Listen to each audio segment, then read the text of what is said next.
Well, I started snowboarding when I was 7, and then I started competing when I was 12. And from that point forward, Chris Corning, an athlete who's done it all, from X Games to Dew Tour, Olympics and back, was hooked and locked in. There's so much stuff that goes into it that pretty much there's not a time of day that I'm not thinking about how I could be better at snowboarding. It's an intensity that, of course, only skyrockets during Olympic years. When it's Olympic years like this, I spend more time outside of the US than I spend inside the US, just riding all the time. With so much going on, a big question, at least for me, is how do you stay grounded? And Chris says that's an answer with a few parts and an area where his fiance plays a big role. She's an adrenaline junkie just like me, and we love to do outdoor things and love to spend time together doing those things. And you know, we will travel the world and travel the country just doing what we love to do. Of course, taking one step at a time, one ride at a time, one thing at a time, is also crucial to tackling his goals in sports and life in general. Instead of trying to think about it all at once, because then it'll just crush me. And then last but not least, Piston, come here. There's the dogs. This is Piston,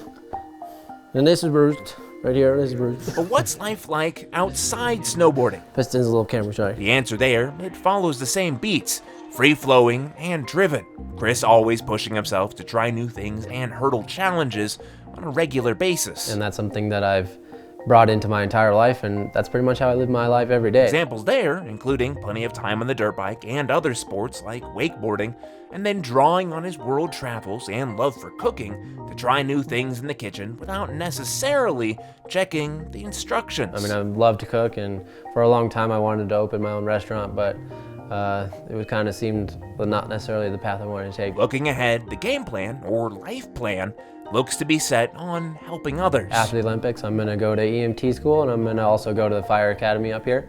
So I'm going to do some stuff with that, so I'm pretty excited about that. The hope there in a couple or a few years to go full-time, choosing a profession, of course, with challenges to overcome. Definitely a little bit of an adrenaline junkie. I'm not going to deny that, that's for sure. I love to be doing stuff that makes me uncomfortable because, I mean, like I said, I've been doing it my entire life of being uncomfortable, learning tricks and learning things that I'm not comfortable with. So if I'm not pushing myself, I kind of feel like I'm not doing anything. In Colorado, John McMichael, News 5.